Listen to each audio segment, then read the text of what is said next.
ஆசிரியர்களை மாவட்ட சீனியாரிட்டியாக இருந்தாலும் சரி, ஸ்டேட் சீனியாரிட்டியாக இருந்தாலும் சரி, எவ்வளோ டீச்சர்ஸை போட முடியும், எக்ஸாம் வச்சு எடுத்தாலும் சரி, நியமன தேர்வு வச்சு எடுத்தாலும் சரி, இதையெல்லாம் ஒரு பக்கமாக தொகுத்து வச்சாலும் பிள்ளைங்க ஃபஸ்ட்டு மெட்ரிகுலேஷன்லேருந்து நம்ம கவர்மெண்ட் ஸ்கூலில் சேர்க்குறதுக்கு எல்லோரும் சேர்ந்து அங்கங்கே மெட்ரிகுலேஷன் ஸ்கூலில் இருக்கிற ஸ்டூடெண்ட்ஸ் குறையணும்.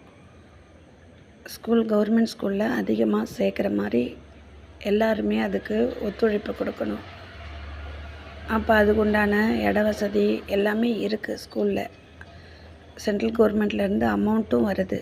அதெல்லாம் வேஸ்ட்டாக தான் போகுது. அவங்கவுங்க சிரமப்பட்டு இந்த இங்கிலீஷ் மீடியம் எங்கள் மோகத்தில் எல்லாமே பண்ணிக்கிட்டு இருக்காங்க.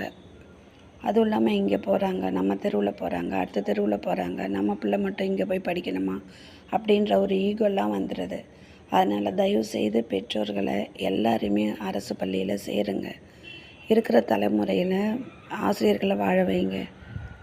இப்படியே நீடித்தா கொஞ்ச நாளில் ஆசிரியர் இனமே காணாமல் போயிடும். அரசு பள்ளிகளும் நிறைய காணாமல் போயிடும். அதனால் அரசு பள்ளிகளுக்கு முக்கியத்துவம் கொடுத்து அந்த பிள்ளைங்களை படிக்க வைக்கிறதுக்கு என்ன பண்ணணுமோ பண்ணலாம். நிறைய பண்ணிட்டாங்க, ஆனால் நிறைய பண்ணியிருக்காங்க. எதுவும் குறை சொல்ல முடியாது. கவர்மெண்ட் டீச்சர்ஸ் எல்லாம் ஒருத்தரை கூட குறை சொல்ல முடியாது. அந்தளவுக்கு எஃபர்ட் போட்டிருக்காங்க. ஆசிரியர்கிட்டையும் நிறைய வித்தியாசம் தெரியும். அரசு பள்ளி ஆசிரியர்லாம் அவ்வளோ ஈஸி இல்லை. எல்லா விஷயத்துலேயும் பெஸ்ட்டாக தான் இருப்பாங்க. யாரையும் குறை சொல்ல முடியாது. அதனால் அவங்களோட சுயநலத்துக்காக இல்லாமல் பிள்ளைங்களை கண்டிப்பாக அரசு பள்ளியில் நம்பி சேருங்க.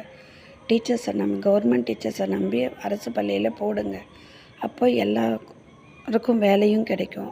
இருக்கிற டீச்சர்ஸ்க்கும் எல்லாருக்கும் வேலை கிடைக்கும். ஒவ்வொரு இடத்துலையும் கேன்வாஸ் பண்ணும்போது டீச்சர்ஸ்க்கு வேலையும் கொடுத்து அவங்களுக்கு இவ்வளோ பிள்ளைங்களை அட்மிஷன் பண்ணுங்க அப்படின்னு சொல்லி, எப்படி மெட்ரிகுலேஷனு, காலேஜு எல்லாத்துலேயும் வந்து அட்மிஷன் போட்டால் தான் சில இடங்களெல்லாம் சம்பளமே கிடைக்கும். அந்த மாதிரி ஒரு உத்தரவையும் போட்டு பசங்களை,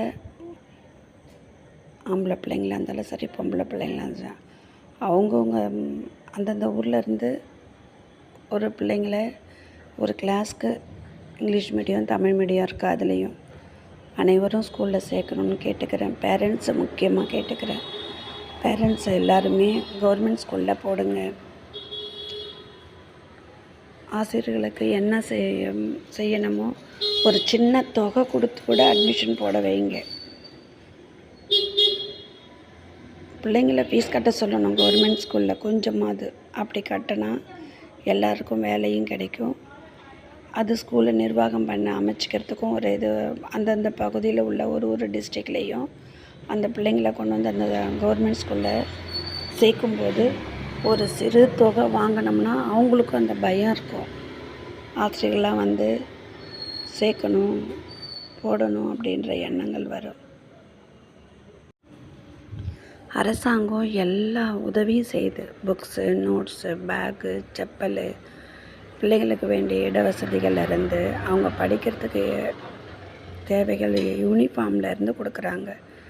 அப்புறம் ஏன் பிள்ளைகளை சேர்க்கறதுக்கு யோசிக்கிறாங்க? காலை டிஃபனு, மதிய சாப்பாடு, இப்படி எதை பற்றியுமே கவலைப்படாமல் கவர்மெண்ட் ஸ்கூலில் சேர்த்துட்டு பிள்ளைங்களை மேற்கொண்டு படிக்க பணம் சேர்த்து வச்சுக்காம அரசு பள்ளியை நம்புங்க. பெற்றோர்களே அரசு பள்ளியை நம்புங்க. அரசு ஆசிரியர்களை நம்புங்க.